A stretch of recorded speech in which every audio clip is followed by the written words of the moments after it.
Right now at 10, new video and audio a year after the deadly explosion at Didion Milling in Cambria. And a reunion 50 years in the making. UW alums heading back to Madison. A party with a purpose. This is News 3 at 10. Thanks for joining us tonight. The Salvation Army of Dane County doesn't have space for everyone who requests shelter, especially during the summer. A new pilot program is helping families avoid a shelter in the first place. Our Madeline O'Neill shows us how it works. Bubba-kins. Raising a child is tough, even more so when you don't have a place to stay. I was having problems with my mom, so I was going to friend's house recently. In May, his dad took his life. The Salvation Army of Dane County is offering a spot for Mary Savannah and her son Styles. Here, Bubba. They are one of about 24 families who can stay, but with limited capacity and demand only increasing. Social Services Executive Director Melissa Sorensen says the shelter has to turn down about 5 families every night. We want to be able to try to keep those beds available for someone who literally has nowhere else to go. Through a diversion program started in January, a Salvation Army case manager works with families seeking shelter to see if they can stay with friends or family instead, perhaps by offering a grocery voucher or assurance the stay will be temporary. Really try to problem solve other options. It is very stressful. Formerly homeless, Mary Nicholson now works for the organization that sheltered her and her children 20 years ago. There is hope. And says if families can bypass shelter, they can avoid stress while securing stable housing. As much as we do to make this as pleasant as it can be, it's not. And every space that's freed up from a family diverted means a place to go for a family who needs it. It's good to have a place to stay. Come on. Since the start of the year, the Salvation Army has been able to divert more than 100 families, which is more than 80% of the new families seeking shelter. The diversion program's case manager also found 15 of those families permanent housing. Madeline O'Neill in studio with us. Maddie, thank you. A number of public and nonprofit partners are joining together to improve Madison's summer food program, which starts Monday. The program addressed food insecurity for local families. This summer, there will be special efforts at Elver, Leopold, Southdale Parks, and Centro Hispano. Well, we are set to feel the heat this weekend. Chief Meteorologist Gary Canalpi in our first alert forecast. Gary? Eric, we're still looking at the heat. It's on track, and the only thing that could temper it at times would be thunderstorms. But right now, the best chances, though, it's happening would be late tomorrow afternoon or tomorrow night, or maybe late Monday into Monday night. Outside of that, pretty much looking at a lot of heat, a lot of humidity. High temperatures, upper 80s on Friday and Monday, around 90 on Saturday, and in the mid-90s on Sunday. Some of those high temperatures could be flirting with record highs, as well as bringing heat index values to around the triple digits. Now, on Weather Track, you can see thunderstorms that passed to our south this morning and early this afternoon, left a lot of clouds that have thinned out through the evening hours. More thunderstorms have developed to the north near the Twin Cities, but are moving eastward into northern Wisconsin. Right now, those storms are actually weakening. More storms back to the northwest across portions of North Dakota and moving into far northwestern Minnesota could eventually reach our area late tomorrow afternoon or tomorrow evening.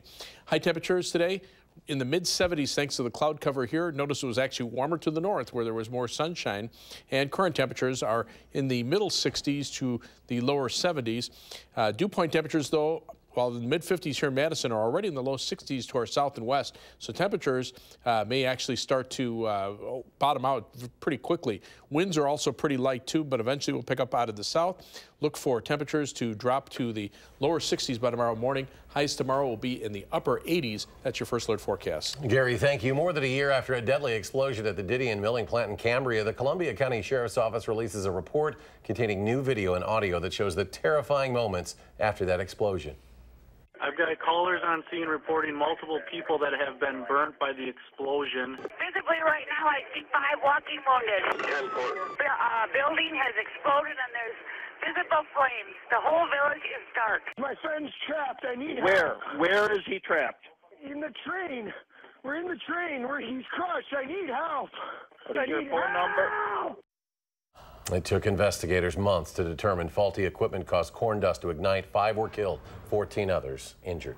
Dane County has filed a federal lawsuit stepping up its fight against the opioid epidemic. 28 other Wisconsin counties filed similar suits last year. The lawsuit announced today is against several pharmaceutical manufacturers and distributors. Foxconn is teaming up with UW-Milwaukee, launching an internship program to send engineering students to the company's Taiwan headquarters for a semester. Just announced today, the program is designed to develop local talent for the company's new Wisconsin facility. The family of the man whose body was found behind a Rock County school last month is sharing their frustrations tonight. Police believe Dustin Grice died of a drug overdose, and Corey Sandoval, they say, dumped his body behind Townview Elementary. Tuesday, the Rock County District Attorney said he would not file charges because he couldn't prove criminal intent. Grice's family says that is unacceptable. I wish they would have kept him in. He's going to do this to somebody else. He doesn't care, obviously, or you don't just abandon somebody behind a school. He's lowered and low. The town of Beloit police say they're still waiting on an autopsy report and more charges could be issued. A main artery for traffic connecting Madison's west side to Middleton will be closed starting Monday. Part of Gammon Road and Park Street from Elmwood Avenue to Stonefield Road will close Monday and remain closed until August 24th. No through traffic will be allowed. The River Valley School District is getting smaller. Arena Elementary is closing its doors for good this month. It is the second school in the district to recently close. Fewer students and an aging population are two of the reasons.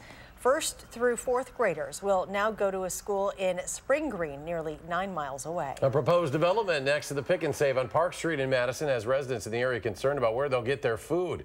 One of the interested developers also owns the property next door where the grocery store is now located. Residents think if that company gets the bid, the Pick and Save will close during construction. We just want to make sure that there's continuity of service, that we don't lose our grocery store, and whatever is developed works for the neighborhood. The vacant property is currently owned by the city, which is requiring a grocery store in the new development. A city committee will discuss proposals next month. The FDA and CDC are investigating a salmonella outbreak that may be linked to Kellogg's Honey Smacks cereal. Today, the CDC says 73 people have gotten sick in 31 states. That includes one individual here in Wisconsin. The state's unemployment rate remained at a record low for a second straight month. The Department of Workforce Development released data today showing it held steady at 2.8% in May. President Trump has approved tariffs on about $50 billion of Chinese goods as the U.S. continues to escalate global tensions on trade. It's unclear what the products are or when it would go into effect. China has said it would retaliate. Tonight, AT&T says it has officially completed the acquisition of Time Warner. The announcement comes 2 days after a federal judge ruled the $85 billion merger does not violate antitrust laws. In D.C. tonight, House Whip Steve Scalise took the field for the annual congressional baseball game, exactly a year after being shot while practicing for the game. Right on cue, the first batter hit a grounder his way, which he fielded cleanly and threw to first to record the out. 50 years later, the 1960s return to Madison, but this reunion isn't focused on the past, but rather on the present. Amy Reed joined the conversation, and she joins us live in the News Center to tell us what they were talking about. Amy? Today started a whole weekend of panel discussions. People who lived in Madison or went to the university here in the 60s gathered together to talk about the issues then and the issues now. This is more than a story of people. I saw Kenny Maid is on the list. Yes. Have you run into him? Running into people. But of course, that's part of it. Luckily, they made the letters really big.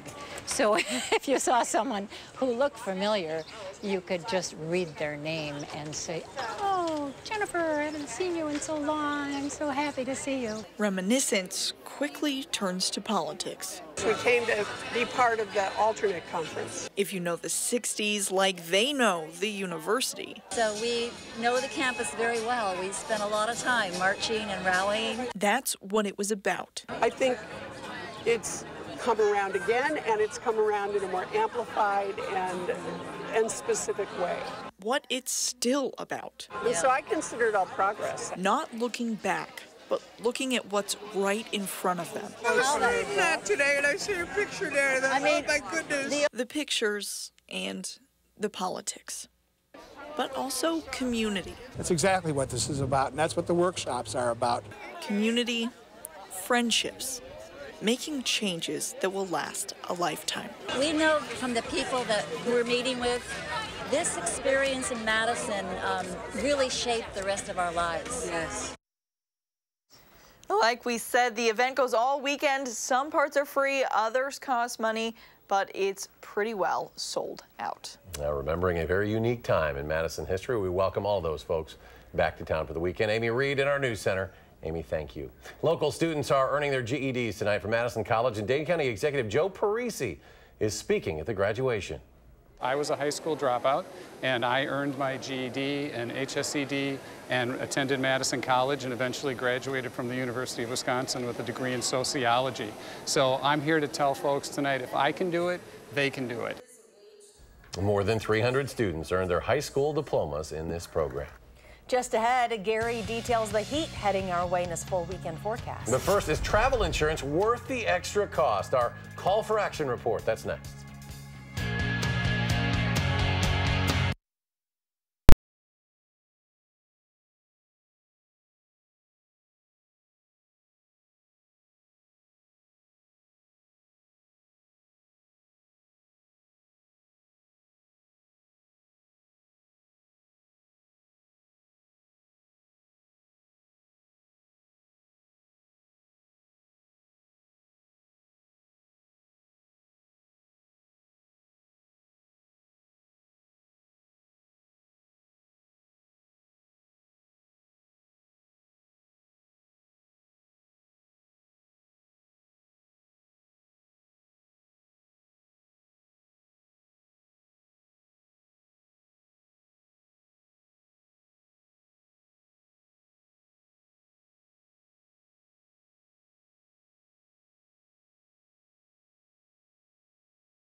Welcome back. After more than 6 months of fighting with her airline over $7,000 lost in plane tickets, the Madison woman's call for action ends in success. 3 days after hearing from our Leah Linscheid, American Airlines issued an apology and promised a full refund. But what can the rest of us learn about Michelle Christensen's travel nightmare? And would travel insurance have made all the difference?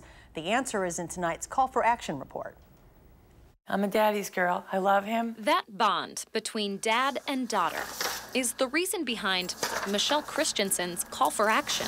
He contacted me and said that he's not going to be around a long time, and his wish is to have his children and his grandchildren get together. Her dad was battling a life-threatening illness last year.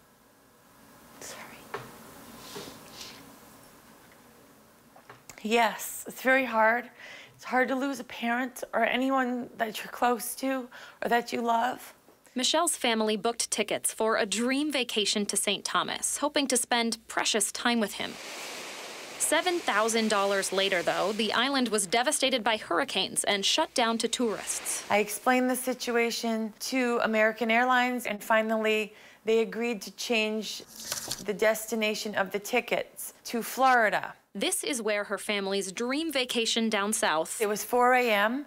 I stayed up almost all night. Goes south. We showed up at the airport thinking everything was good, and then when we got there, they were going to allow my minor son to board the plane, and they told me that the rest of us were not cleared to board. 4 of Michelle's 5 tickets were no good. Anger. I was very angry. I knew that I paid for the tickets. She had to repurchase $3,000 in tickets to fly out the next day. I felt taken advantage of, and I didn't really feel like I had a choice because my father is important to me and this was important to him. It's one of the big reasons people take vacations is to try and have an opportunity to relax, recharge. Nick Jarmus with AAA says a policy probably would have made all the difference for Michelle. So if you do have tickets or reservations that were non-refundable, that are canceled due to something like a natural disaster, you can recoup those costs by filing a claim with the travel insurance. The insurance also helps cover emergency medical care while abroad, changes in travel plans, or in flights. These are the copies of the documents that I sent to American Airlines. 6 months later, Michelle called for action, still trying to get her $7,000 back. Who I talked to, when I talked to them. After we got involved, American Airlines responded, telling us it will refund Michelle in full, blaming the delay on changes to the reservation and Michelle's credit card dispute. That's not the only good news for Michelle. Her father, hi Dad, how are you doing? Currently in treatment for his illness, is still with her and doing well. I don't get to see him. I'm not there often enough. It's hard. I'm not there to help him through his issues. She's hoping now, with a refund on the way, that distance will become shorter. That's good. In Madison, I'm Leah Lynchide for WISC News 3. Michelle's case was complicated because she used a third party to help book her tickets. And both American Airlines and AAA suggest if you have an issue with your trip, work with that third party before reaching out to other parties to see if they can, in fact, resolve the problem. And Chief Meteorologist Gary Canalti joins us now with a look at your warmer forecast. We've been talking about the heat and humidity. It's on the way. We still have alert days in the forecast for the next few days, beginning tomorrow, lasting through Monday for high temperatures in the upper 80s to the middle 90s. Heat index values that'll be up around 100 degrees and flirting with record high temperatures, at least for Saturday and Sunday. Doppler tracks some thunderstorms moving through the Twin Cities, moving almost due east. So far, there hasn't been any development farther to the south. More storms well to our north and west across parts of North Dakota, moving to far northwestern Minnesota, may eventually drop southeastward and affect parts of southern Wisconsin late tomorrow afternoon or tomorrow evening.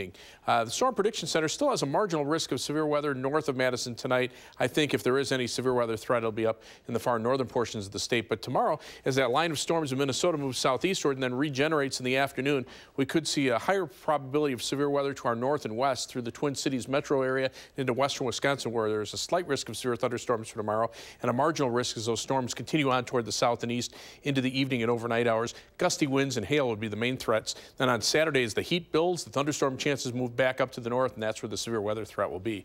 Live view from the Edgewater Skycam in downtown Madison. Pretty quiet out there this evening. The humidity still not too bad. Low this morning, 56. The high temperature, 76 degrees, thanks to the cloud cover that we had for much of the day.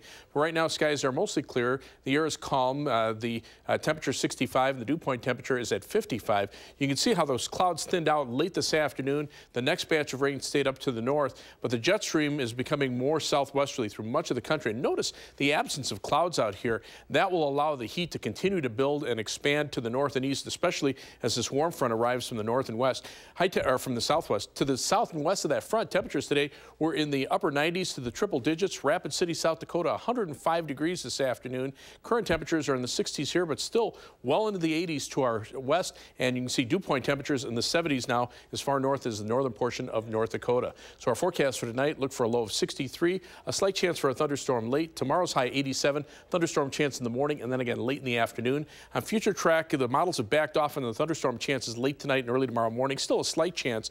And then late tomorrow afternoon and tomorrow night, we could see an area of thunderstorms move through. The very latest models now keep the activity up to the north. And on Saturday, look for high temperatures up around the 90-degree mark. Rainfall amounts, where it occurs, might see an inch or two in the northern parts of our viewing area, but lesser amounts to the south. 7 to 10-day forecast, those temperatures generally around 90 or above for the weekend, dropping back into the upper 70s by Tuesday, and then a break from the heat for much of next week, high temperatures in the low 80s. Oh, all right, Gary. Thank you. You're welcome. The Wanakee baseball team tries to cap an historic season at the state baseball tournament. The highlights against Heartland Arrowhead on deck.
The Wanakee baseball team is making its first appearance in the state title game. Heartland Arrowhead's been once, but they came away with second place. Tonight, one of them would claim the gold first place trophy at Fox City Stadium. Top of the fifth, Tayton Manriquez gets the Warriors on the board.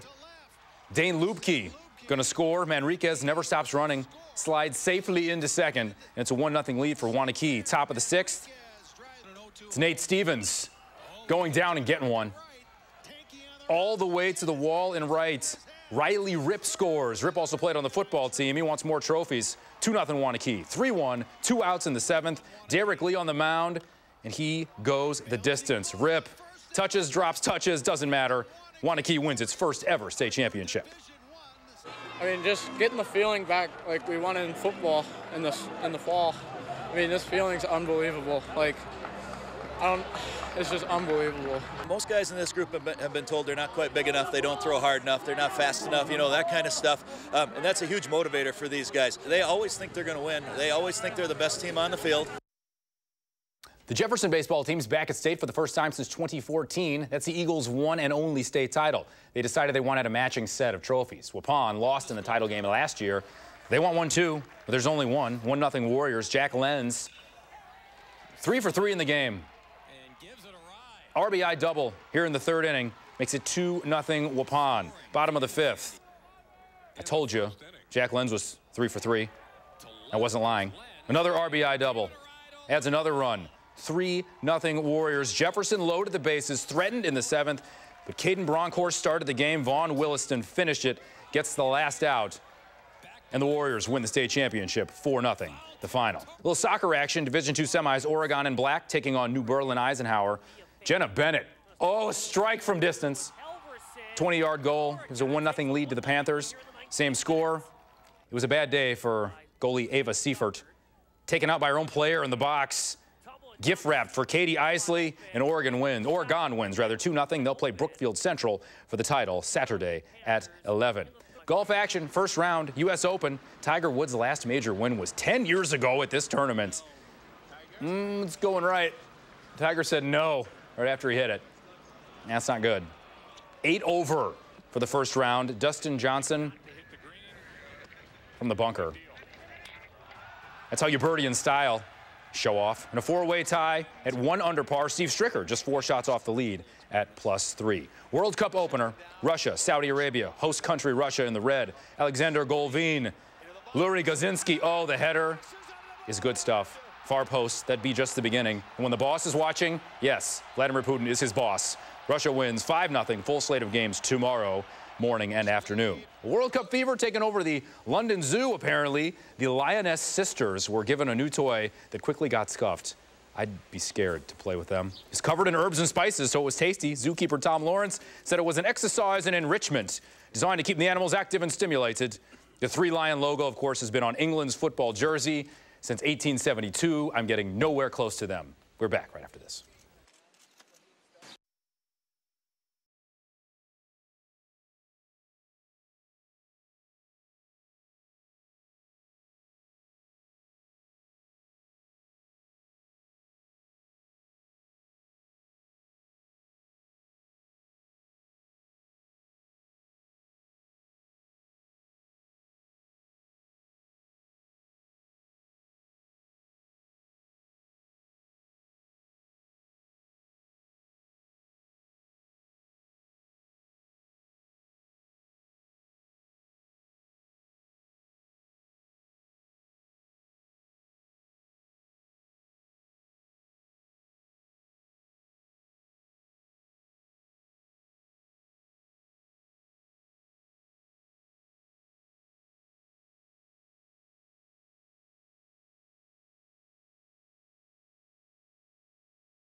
And Gary's here with the final check.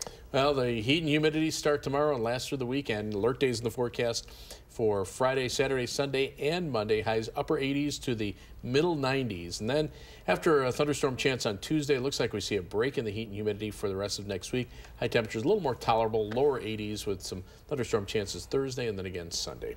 All right, Gary, thanks. Thanks for joining us tonight for News 3 at 10. Do something good, and we'll see you here tomorrow. Making plans that are weather dependent? Get an accurate 12-hour, even a 10-day forecast. Download the Channel 3000 First Alert Weather app and start planning.